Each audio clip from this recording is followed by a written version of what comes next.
Hello and welcome to the Gooner Talk, back again with you guys for another show, for another episode of our Tactical Breakdown series, the show in which we look at the players that have been linked to Arsenal and now, of course, have been signed by Arsenal in an analytical and statistical way with the help of some expert insight. And I'm very happy to be joined today by the editor-in-chief of Get Italian Football News and Football Italia writer too, Cuz. How you doing, mate? Are you well? Yeah, I'm good. Pretty happy to see one of Serie A's own heading to the Premier League once again. Yes, it's been a long time since Arsenal have actually signed a player from Serie A. Lucas Torreira, I believe, was the last one Oh back in yeah. 2018. So it's been a little spell since Arsenal. Just before we go into kind of the real, the nitty gritty stuff of the deal and all the analytics and statistics, what's just your initial reaction to when you saw the link crop up on deadline day? I thought it was a pretty good thing because since I've sort of followed Tomiyasu ever since he came to Serie A from Centurions, I always had this feeling that this is a player who will probably head to a bigger league pretty soon in the next 2 or 3 years. And since Spurs were linked with him, I sort of wrote about him just to make sure the people know about him. And I remember as far back, this is pretty much into his first few months in Serie A. I remember writing stuff about him, almost praising him because Bologna are a club who have got this habit of signing foreign players with high potential who are undervalued and potentially selling them on for a much more higher fee to get profit and repeat the same cycle again. So yeah, I was pretty pleased with it because the big move was probably coming at some point anyway. Are you surprised that it went kind of the way it did? You mentioned Spurs there, and they were obviously linked with him earlier in the window. Arsenal did come up as a named club interested a fair few weeks ago, and the Athletic also reported that Arsenal's interest has been quite prolonged. And looking at him, Edu mentioned, as he would do, to be honest, in the Yeah. signing interview that they had been looking at him for quite a while. Out of, just before we go into the stats again, out of the two clubs, Arsenal and Spurs, who are quite similarly leveled in the Premier League right now and kind of where their ambitions are. And whilst they're 9 points apart at the moment, their ambitions are certainly similar. Do you think it's the right choice between the two clubs, or do you think he would have been better off moving to Spurs? No, when Spurs were initially linked with him, my reaction was he pretty much suits the way Nuno wants his teams to play Mm. because we saw at Wolves where they essentially played a 3-5-2 or sometimes a 3-4-3, and then one of the centre backs split wide, and that's probably one reason why they signed these technical centre backs. Apart from Willy Bolly, of course, they had those centre backs who could split out wide and play in those wide centre back areas. So I was much more intrigued by the Spurs links because it was similar to how Bologna played for the last 2 seasons under Sinisa Mihailovic. But uh, after yesterday, I then sort of recall that I remember watching Arsenal play, especially under Mikel Arteta in the initial few weeks when they won the FA Cup, trying to play a similar sort of system where off the ball, when they were defending, they were pretty narrow in the back three. And in possession, when they advanced forward, Kieran Tierney almost played as a left back, whereas out of possession, he was a left-sided centre back.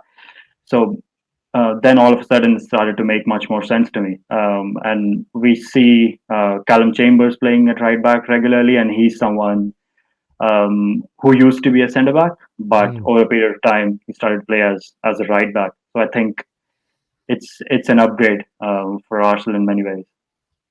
Let's look at the player then in a little bit more detail. Of course, signed from Bologna. The fees are around the 20 million pound mark, including those add-ons. We're probably thinking of an upfront fee of around 16 million pounds for him, 22 years of age, 6'2", contract run until 2025, and can play, as Kaz will tell us, in a multitude of positions. Can play many areas. We're going to look specifically at his statistics, and we're going to make some comparisons between him and Arsenal's current setup of right back options options. Hector Bellerin, of course, did leave for Real Betis, but we're still going to make some comparisons between him and the Japanese international, Cedric and Chambers, who yet remain at the club as well. Now, we are going to take a look at his heat map initially, but I should mention that all of the stats that follow are specifically for him playing, and I say him being Tomiyasu, playing in the right back position, even though he has played at centre back and left back, which there, of course, exist stats to kind of look into for.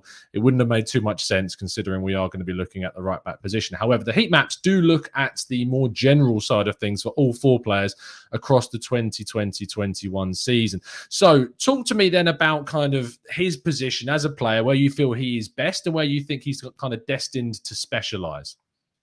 I think, as I just said, he's very, very good at playing in a role where his team, when they're in possession and advancing, he can play as that right back who plays that first pass into midfield, because he's someone who has also played as a defensive midfielder, by the way, back in Belgium. It shows that he's someone who can play those passes into midfield pretty reliably, and he's technically really, really good while doing that. And for Japan, he plays as a centre back. I don't think he does now. When he used to play regularly for Japan, which was as recently as maybe 2020, 2019, he was playing as a centre back quite regularly, and he did quite well for them. And for Bologna, he's played as a centre back as well. And as I said, Bologna's system sees them. It's sometimes the right-sided centre back or right back, sometimes inverting into midfield, or out of possession, he tucks in as a right-sided centre back. And I think that's probably his best role, because he's someone who's a really intelligent footballer in many ways. But just because he's intelligent doesn't mean he hasn't got that dirty side to the game. He's got a fine work rate. And yeah, I think since we've got Arsenal, I mean, this is no disrespect to Hector Bellerin. I mean, there were so many games where he sort of marauded forward and left so much space behind him, where the quick attack is just exposed the space. Now, Tomiyasu is someone who's probably really, really good at covering those space, and if he's not covering that space, he's really good at tracking back and recovering the space that he just lost. So yeah, I think that right centre back role is really good for him, and since Arteta likes to play that a system where out of possession they are the right back tucks in as the right centre back. Yeah, Tomiyasu just fits in perfectly for that. It's obviously Tierney is very, very offensive in the way that he plays, and we've seen Granit Xhaka kind of tuck in when Tierney moves forward. I suppose what this may allow Arsenal to do is the centre midfielder won't have to do that, because the left-sided centre-back can move to the left, as can the right-sided centre-back, and then the right-back being Tomiyasu can then drop in and it can form a three, so you don't lose a midfielder. But I am interested, though, before we go into some of the stats, about his speed. You mentioned Bellerin there, and you talked about how Bellerin can get exposed, and it's very true that he does. But Bellerin's recovery pace has saved him a few times. You said Tomiyasu can get up and down the flank quite well and recover his position if needed. How quick are we talking about him as a player? I mean, in terms of recovery pace, I'll probably say quicker than Bellerin. But in terms of carrying the ball forward, I don't think he's going to be as quick as Bellerin, because that's why Bellerin sort of stood out when he initially broke through, and probably does even now. When you look at him, especially in the early part of last season, where he scored the goal against Fulham. I mean, he played pretty well against Fulham, scored that goal against Chelsea. He's someone who was, before the injury, the ACL injuries and stuff. Before that, he was known to be quite a quick right back whose main trait was the pace. Tomiyasu has the pace going the other way, going back and just charging into people, intercepting, recovering the ball, and playing that first pass, and just acting as that link between, let's say, Martin Odegaard in this sense, and the defense. Let's say the attacking midfield and the back line. Yeah, that's going to be his main trait. I mean, he's not as quick as Bellerin, as I just said, but it can be deceiving sometimes, because a goal that he scored against Milan, where he went past a player and shot with his left foot into the top corner, which was pretty unexpected. But yeah, he can do that sometimes. Let's go into those stats then, and we'll focus specifically on the defensive side of this game. For those that have just joined us, these statistics are for the 2021 season. They're taken from their league stats only, so Premier League for the Arsenal boys and Serie A for Tomiyasu, and they are limited and restricted into the area and segments of them playing at right back, right wing back, and into the right flank further up the pitch as well. So defensive duels, he's quite frequent in the amount of tackles he gets involved into, 7.4, and wins 59.4% of them, only beaten out by Callum Chambers. Defensively, how good is he going into those tackles and challenges? Is he winning them using his physicality? Is he an area that he needs to improve on or not? Yeah, I think he's pretty good at it. I mean, for all the games that I watched for him, apart from his technical ability, his ability to almost ruthlessly win the ball back always stood out. He's got that no nonsense trait in him, which isn't usually associated with those technical players. Wasn't associated with Bellerin for that matter, or any other technical right back. Is not associated with Trent Alexander-Arnold, Kieran Trippier, and all these players. But he's got that in him. He can be pretty ruthless when it comes to winning the ball back. He can sometimes dive into tackles for that matter. So I think, yeah, Arsenal fans can sort of expect good things in that regard. One of the things that he does improve is the amount of aerial presence for Arsenal at the back line, being 6'2", and unsurprisingly wins the most aerial duels of all of the players in comparison at 52.8% of their aerial duels being won, and gets involved with nearly the most, just 0.02 less than Callum Chambers at 4.08. In terms of defensively, it's very clear that he can win a few headers, and I've seen from watching the clips of him some of the kind of the clearances he makes from the back, and he's very good at timing his headers. If it's a cross going over his head, he's good at kind of get his head on so it loops out for a goal kick or a corner or a throw in certain cases. But I'm actually interested to get your thoughts on offensively, and something that Arsenal have kind of lacked from corners and from crosses in the last moments of games. Is he a type of player to get into the box and get on the end of headers when possible? Yeah, for sure. There were so many games for Bologna where he was an aerial threat. I mean, a lot of times he reminded me a bit of Nikola Milinkovic. I mean, not as aerially proficient, because Milinkovic is someone who, there was a period of about 2 or 3 seasons where he scored the most headers out of centre backs out of the top 5 European leagues. Now, Tomiyasu is of that ilk, but I mean, it is a fair comparison in a way, but he doesn't score as much as Milinkovic does, because Milinkovic is an absolute bomb in the air. He can score off any angles, but yeah, Tomiyasu is pretty good at it. He's certainly a pretty good outlet for defending set pieces and for attacking set pieces. Awesome stuff. It's really good to hear, because we have lacked that presence in the box. Absolutely. Interceptions, 4.62. So one of the things I did notice when looking through a lot of the clips was the timing of his challenges. He seems quite disciplined and professional when he makes those moves, and reads the game exceptionally well. So that's certainly going to be a positive. And from your nodding, I'm going to take that I've got that spot on. In terms of the losses, though, 8.4 losses, which is nearly the least of all the players on our list here. 30.3% of those did end up being in his own half, and the recoveries, we talked about his recovery place earlier on, 7.86 with 34.3% of them in his own half. He's still a young player, which obviously comes with a level of immaturity, and they are going to make mistakes. And some of the things that have been associated with Arsenal quite regularly is defenders that are quite error prone, as I'm sure that you know, with the likes of Mustafi and your Granit Xhakas of this world, David Luiz. How error prone would you say that Tomiyasu is? I mean, I've never really seen him make any major errors. I mean, even if he's made them, they've not really been converted by the opposition, because Bologna are a team who, I mean, it's funny because they sometimes pretend to be a team who like to play out from the back, which Arsenal tried to be like that as well. Yeah, pretty much. I mean, they are pretty decent at it, but I won't say that they are excellent at it, because sometimes teams of that ilk don't really have the players to play that way. I mean, last season they were much more improved in that regard, because Tomiyasu was there. He was one of the reasons for why their build-up sort of improved from the back, because they lost Eric Pulgar to Fiorentina about 2 years ago, and he was absolutely crucial to helping them sort of build from the back, build from deeper midfield, play the balls into the forwards, because Pulgar is someone who could have easily ended up at Leeds United this summer or last summer, but he didn't. So he's pretty much helped them make up for Pulgar's loss by sometimes inverting into midfield, doing doing a bit of the job that Pulgar used to do. And yeah, if Arsenal are having loads of possession, you sometimes do increase the sample size of making those errors, which Arsenal players often do. But with Tomiyasu being there, and especially Ben White being there, who I quite rate, even though a lot of the Twitter fan base doesn't really rate him, I quite rate him. I'm quite a leader of the Ben White fan base and stuff like that. I think Good to hear. with Tomiyasu and Ben White, I think Arsenal are certainly improving in that regard.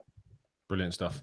Let's look at the passing then, because that is obviously a trait that is shared by both Ben White and Tomiyasu. Accuracy-wise, comes out very well, 86.3% in terms of just general passes. But it's actually his passing into the final third that I found most impressive and kind of associating. And I think is it also Orsolini that he plays with ahead of him, and obviously quite a tricky player, the Italian, and left-footed. So similar to the way that Pepe would be in front of him as well, the left-footed winger there. So you've got that link. Feeding the right winger, his relationship with the right winger, how does he perform with that player in front of him? I mean, since Tomiyasu sort of tucks in quite a lot, or he doesn't make those overlapping runs as much as you'd expect someone like Kieran Trippier or Bellerin himself to make, it allows Orsolini to have more room to operate in. And to be fair, over the last 2 seasons, we've seen Orsolini come leaps and bounds. We could have easily seen him move to a big club this summer. Could have moved to Fiorentina, could have moved to Milan for that matter, but didn't quite work out. But since he got that freedom to operate in and the constant delivery to play with, he's really improved as a player. And there was a time which was about just before Federico Chiesa went to Juventus. I remember interacting with so many fans where people stated Orsolini is better than Chiesa, which kind of shocked me because I really love Chiesa because I'm a Fiorentina fan. Obvious reasons. Saw him a lot. I sort of was disappointed with it, but yeah, Orsolini is a really, really good player. And Tomiyasu, I think, has had a role to play in that, giving him the room to operate in. But I think Tomiyasu is much better off doing the sort of that Max Aaron's role.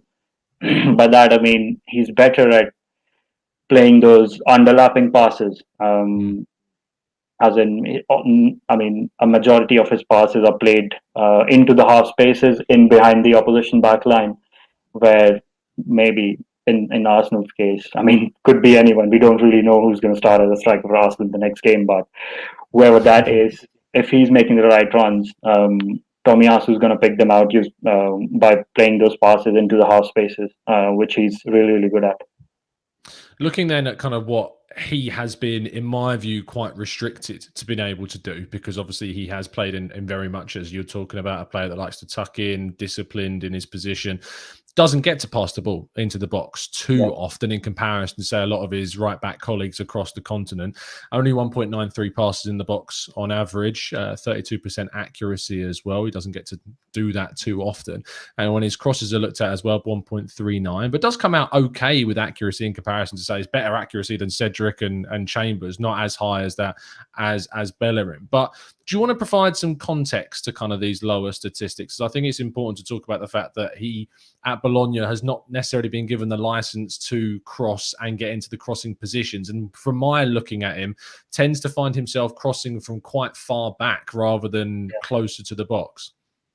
I mean, that's pretty much the way Bologna like him to play, because, as I said, he's meant for that first pass into midfield, which is essentially a pass into the opposition's half, basically. So if you look at that stat, I think that will be much more relevant for the trait that Tomiyasu has in terms of inverting and playing that ball into maybe Jordi Schouten at Bologna, or maybe Soriano, who had a pretty good season last year.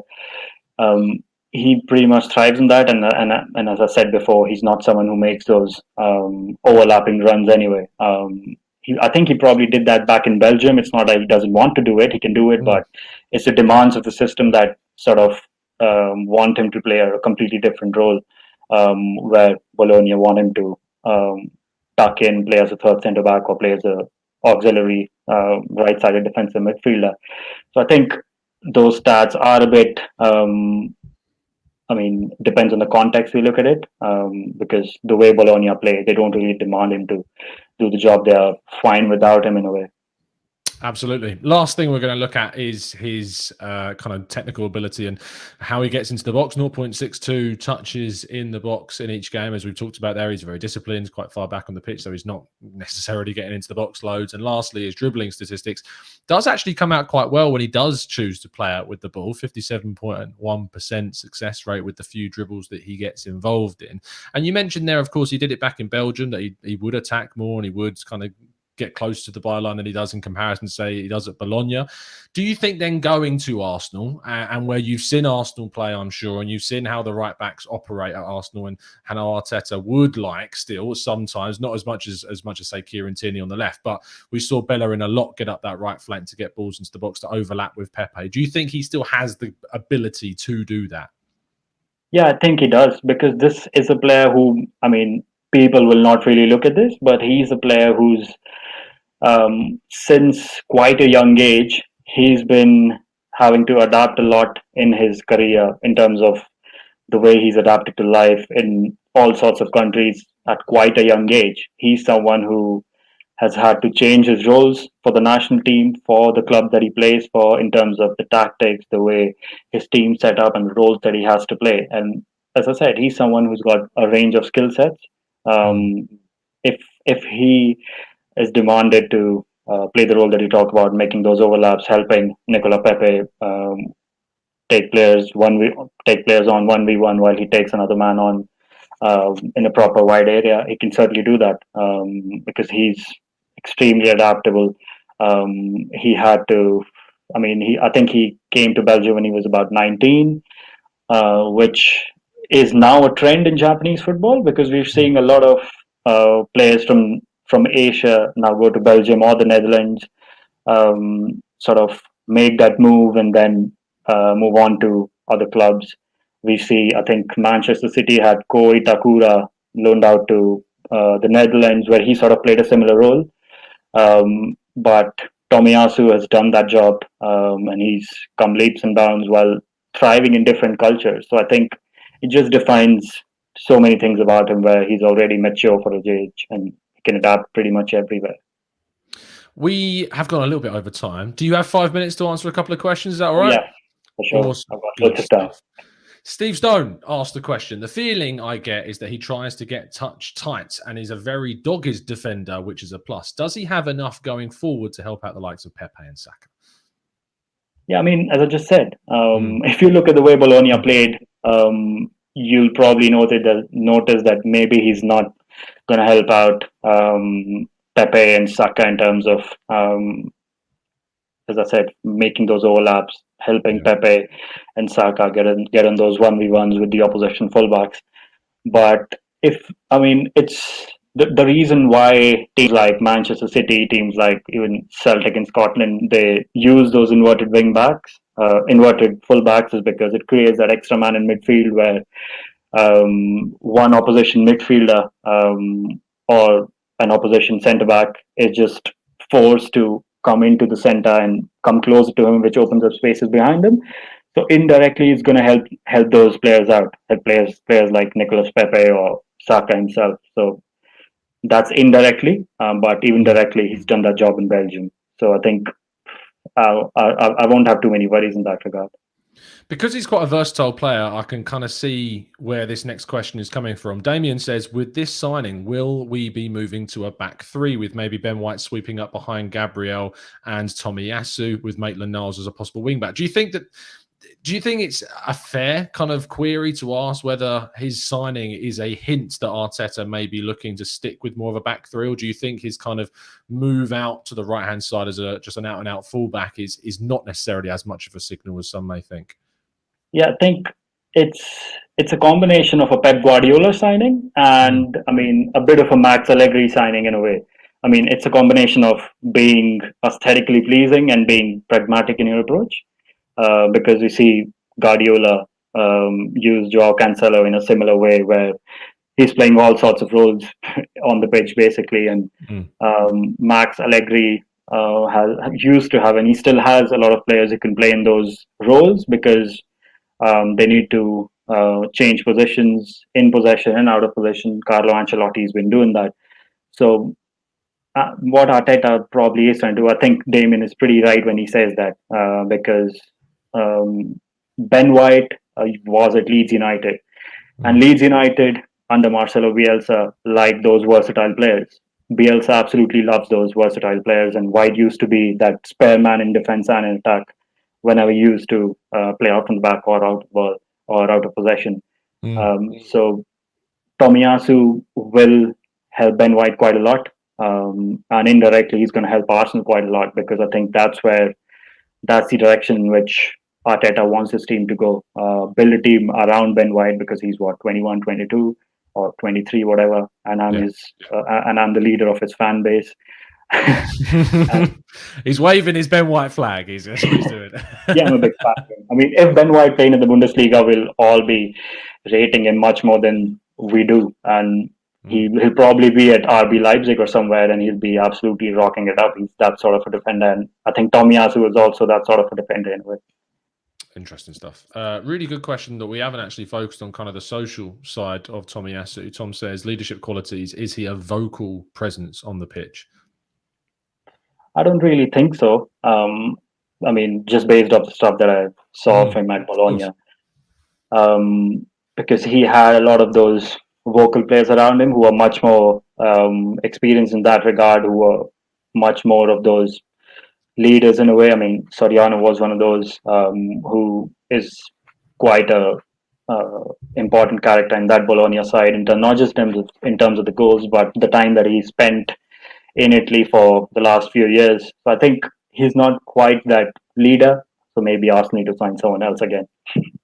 Another signing to come through. Last question of the day from Billy asked, what about his injury record? He looks really fit. Just so I don't put you on the spot, looking on transfer marks, the last season, 2021, he missed 6 games between April and May for 29 days because of a muscular issue, and he missed 4 games between February and March because of a calf problem. In 1920, he missed 3 games because of a hamstring problem, and earlier in that season, October to November, he missed 5 games because of a biceps femoris muscle injury. And then in 18-19, he had a bruised knee. Would you describe him as an injury-prone player? No, I mean, the issue for Arsenal has generally been players who get injured after every 2 games or something. Yeah, but players that have never been injured and then get injured when they come to Arsenal, yes. Yeah. But Tomiyasu is a sort of, as the fitness record says, he's someone who plays a stretch of games and then is ruled out for maybe 3 weeks or something, or 2 weeks or whatever. So he's not as annoying as the other Arsenal players because they just keep getting injured after every 2 weeks. Tomiyasu will probably play 6 months or something and then get injured or something. Yeah, which is very common. People kind of talk about these things of players, and if they haven't got a pristine injury record, it's like, no, don't want him. Players do get injured. It's a very high, intense sport. And so to see a player miss 4 or 5 games in a row once or twice a season is not uncommon. It's very common. Anyway, that is going to bring an end to the show. Thank you, Cuz, for your time. I really do appreciate it. And I think the listeners have been very, very complimentary of your expertise in the area. So if indeed Arsenal do need to go back into the market for someone of Italian descent or Serie A background, I'm sure that we will be coming straight to you. But thank you so much, mate. Appreciate it. Yeah, I really enjoyed coming on. Yeah, pretty glad that Tomiyasu is at Arsenal. It's someone I to be at a big club. I mean, I'm again probably a leader of the Tomiyasu fan base once again. You're a leader of a lot of fan bases from the sounds of things. Like I was actually a leader of the Kieran Tierney fan base as well. I absolutely love him. He's one of my top 3 footballers on the planet these days. So arguably now, if Arsenal's back 4, if it is a back 4, does line up with Tomiyasu, Ben White, and Kieran Tierney, there's 3 of them. That's interesting. Are you a leader of a Gabriel fan base by any stretch of the imagination? I did write about him, but I'm not quite a leader. I'm just a member of that. Not a leader. Love that stuff. Thank you. Anyway, you can, of course, always be finding out plenty more tactically about Arsenal on the channel, and we'll be bringing you regular tactical updates throughout the season. In fact, this evening will be our first of our new report series where we're covering every single player that is going out on loan from Arsenal from the first team. And it's quite a big one for Arsenal fans because we're going to be talking to the Marseille View about William Saliba's time in Liga. And it's been quite a good one so far, as I'm sure plenty of you already know. So make sure you tune in at 7 p.m. UK time tonight to get all of that information. I'd like to thank my guest again, Kaz, for joining us once more, and I'm sure you will see him on the channel at some point in the future when we talk more about Italian football, which I know as Harry Symeou, who you're well aware of, absolutely loves to do. So make sure you go and check out Harry's stuff as well, as always. See you soon, guys. Have an absolutely fantastic evening, and as always, up the Arsenal.